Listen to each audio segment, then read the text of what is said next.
اسلام میں خواتین کا کردار اسلام ایک مذہب جسے اکثر اسرار اور غلط فہمی کے ساتھ سمجھا جاتا ہے، عقائد، طریقوں اور ثقافتی روایات کا ایک بھرپور پس منظر ہے۔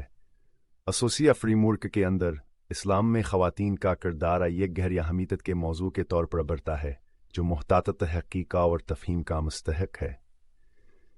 یہاں کثیر جہتیتوں کو کھولنے کی کوشش ہے جو مسلم خواتین کے تجربات کی وضاحت اور تشکیل کرتی ایک درست تناظر پیش کرتی ہے جو دقیانوسیت تصورات اور تصورات سے بالاتر ہے۔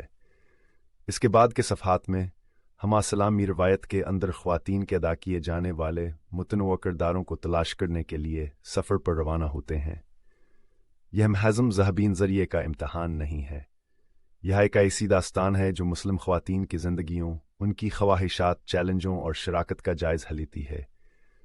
اس کا مقصد ایک جامع تفہیم کو فروغ دینا ہے جو ثقافتی تعصبات سے بالاتر ہو، قارئین کو کھلے ذہن اور سیکھنے کی خواہش کے ساتھ موضوع کے ساتھ ہم شغول ہونے کی دعوت دیتا ہے۔ اسلام میں خواتین کے کردار پر توجہ دینا کیوں ضروری ہے؟ مذہبی اسکالرشپ کے دائرے سے باہر یہ تحقیق عصری مطابقت رکھتی ہے۔ عالمگیر طور ایک دوسرے سے جڑی ہوئی دنیا میں اسلام کے درست تفہیم کو فروغ دینا بہت ضروری ہے۔ خواتین کے کردار کے بارے میں غلط فہمیاں اور غلط تشریحات اکثر دقیانوسیت تصورات کو جنم دیتے ہیں جو مسلم خواتین کی زندگیوں کے بھرپور تنوع پر پردہ ڈالتے ہیں۔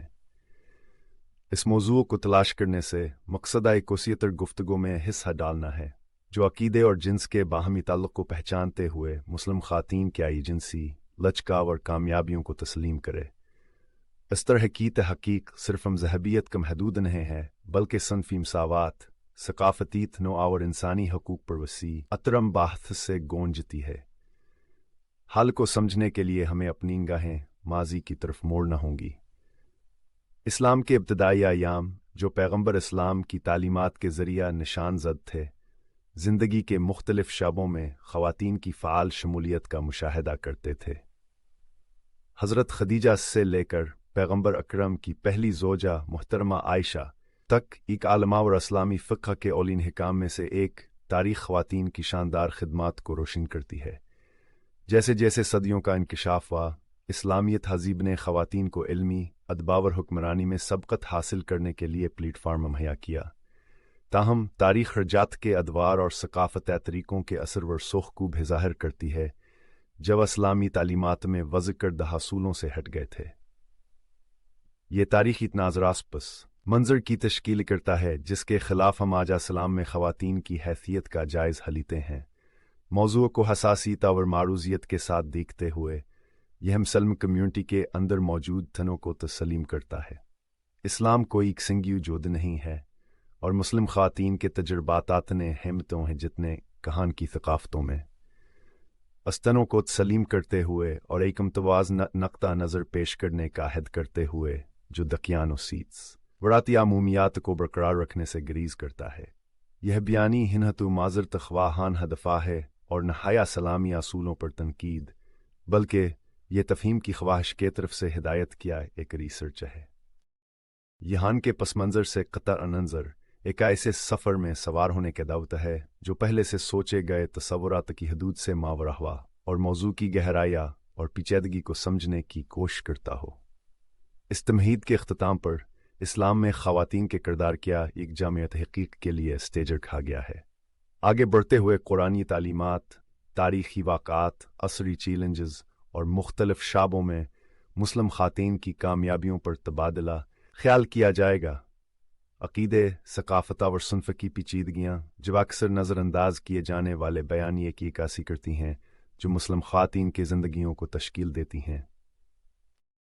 مساوی روحانی حیثیت، قرآنی تعلیم اور ان کے رب نے انہیں جواب دیا کہ میں تم میں سے کسی کام کرنے والے کے کام کو ضائع نہیں ہونے دوں گا، خواہ وہ مرد ہو یا عورت، تم ایک دوسرے کے ہو۔ توسیع تشریح: یہ آیت اللہ کی نظر میں مرد اور عورت کی مساوی روحانی حیثیت کو واضح کرتی ہے۔ یہ اس بات پر زور دیتا ہے کہ دونوں جنسوں کا ایک ہی حتمی مقصد ہے، اللہ کی عبادت اور خدمت کرنا۔ آیت جنس کی بنیاد پر روحانی درجہ بندی کے کسی بھی خیال کو مسترد کرتی ہے اور ایمان میں اجتماعی ذمہ داری کے خیال کو تقویت دیتی ہے۔ 2 وقار اور احترام قرآنی تعلیم۔ اے بنی نو انسان، ہم نے تمہیں ایک مرد اور ایک عورت سے پیدا کیا اور تمہیں قومیں اور قبیلے بنایا تاکہ تم ایک دوسرے کو پہچانو۔ بے شک اللہ کے نزدیک تم میں سب سے زیادہ عزت والا وہ ہے جس کے پاس سب سے زیادہ عزت ہے۔ تقوی، نیکی، اللہ کا خوف۔ توسیع تشریح۔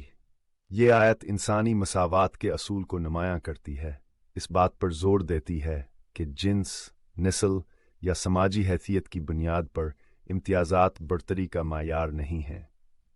عزت کا اصل پیمانہ تقوی اور پرہیزگاری میں ہے۔ یہ جنس سے قطع نظر ہر فرد کے ساتھ عزت اور احترام کے ساتھ سلوک کرنے کی بنیاد قائم کرتا ہے۔ اقتصادی حقوق قرآنی تعلیم۔ اور عورتوں کے لیے مردوں پر ایسے ہی حقوق ہیں جیسے مردوں کے عورتوں پر۔ توسیع تشریح۔ یہ آیت مردوں اور عورتوں کے باہمی حقوق اور ذمہ داریوں کو تسلیم کرتی ہے اور معاشی معاملات میں مساوات پر زور دیتی ہے۔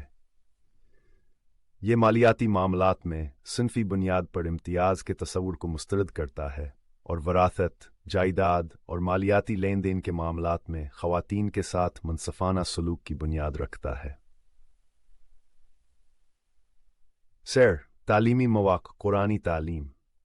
پڑھ اپنے رب کے نام سے جس نے پیدا کیا، انسان کو لوتھڑے سے پیدا کیا، پڑھو تمہارا رب بڑا کریم ہے۔ توسیع تشریح۔ یہ آیات علم اور تعلیم کی اہمیت پر زور دیتی ہیں، مردوں اور عورتوں دونوں کو مخاطب کرتی ہیں۔ پڑھنے کا حکم جنس کے لحاظ سے محدود نہیں ہے، سیکھنے اور فکری ترقی کے کلچر کو فروغ دیتا ہے۔ یہ خواتین کے لیے علم حاصل کرنے اور تعلیمی سرگرمیوں میں مشغول ہونے کے لیے ایک حوصلہ افزائی کا کام کرتا ہے۔ سماجی اور اقتصادی امور میں شرکت قرآنی تعلیم۔ اور مومن مرد اور عورتیں ایک دوسرے کے دوست ہیں، وہ نیکی کا حکم دیتے ہیں اور برائی سے روکتے ہیں اور عبادت قائم کرتے ہیں اور زکوٰۃ دیتے ہیں اور اللہ اور اس کے رسول کی اطاعت کرتے ہیں۔ ان کے لیے تو اللہ ان پر رحم کرے گا، اللہ غالب حکمت والا ہے۔ توسیع تشریح۔ یہ آیت معاشرے میں نیکی اور عدل کو فروغ دینے کے لیے مومنین مرد اور خواتین دونوں کی اجتماعی ذمہ داری پر زور دیتی ہے۔ یہ سماجی، معاشی اور مذہبی امور میں خواتین کی فعال شرکت کی نشاندہی کرتا ہے، اس تصور کو رد کرتا ہے کہ خواتین کو عوامی زندگی سے باہر رکھا جانا چاہیے۔ حقوق کا تحفظ قرآنی تعلیم۔ اے ایمان والو، تم پر عورتوں کو ان کی مرضی کے خلاف وراثت دینے سے منع کیا گیا ہے، اور جو کچھ تم نے انہیں دیا ہے اس میں سے کچھ واپس لینے کے لیے ان کے لیے مشکل نہ پیدا کرو جب تک کہ وہ حسریب حیائی کا ارتکاب نہ کریں۔ ان کے ساتھ مہربانی کے ساتھ، کیوں کہ اگر تم انہیں ناپسند کرتے ہو تو شاید تم ایک چیز کو ناپسند کرتے ہو، اور خدا اس میں بہت زیادہ بھلائی پیدا کرتا ہے۔ توسیع تشریح۔ یہ آیت وراثت کے مسئلے کو حل کرتی ہے اور عورتوں کو ان کی مرضی کے خلاف وراثت میں زبردستی دینے کی ممانعت پر روشنی ڈالتی ہے۔ یہ خواتین کے ساتھ حسن سلوک کی اہمیت پر زور دیتا ہے، ان کے مالی حقوق کو یقینی بناتا ہے اور وراثت کے معاملات میں کسی بھی غیر منصفانہ اقدامات کی حوصلہ شکنی کرتا ہے۔ زچگی کی حیثیت قرآنی۔ اور ہم نے انسان کے ساتھ کے والدین کے ساتھ حسن سلوک کیا ہے۔ اسکیما نے اسے مشقت کے ساتھ پالا اور مشقت کے ساتھ سے جنم دیا، اور اس کا حملہ اور دوچھڑانے کی مدت 30 مہینے ہے۔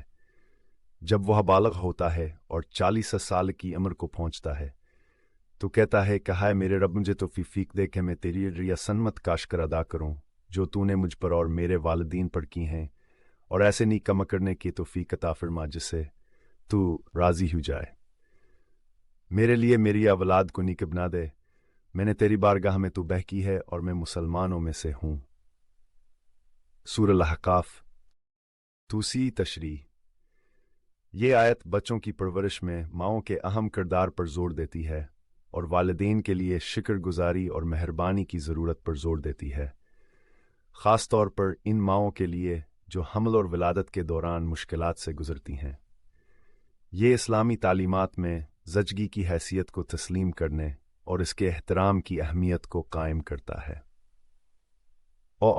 ازدواجی تعلقات میں احترام، قرآنی تعلیم اور اس کی نشانیوں میں سے یہ ہے کہ اس نے تمہارے لیے تمہاری ہی جنس سے جوڑے بنائے تاکہ تم ان میں سکون پاؤ، اور وہ تمہارے درمیان محبت اور رحمت پیدا کر دیتا ہے۔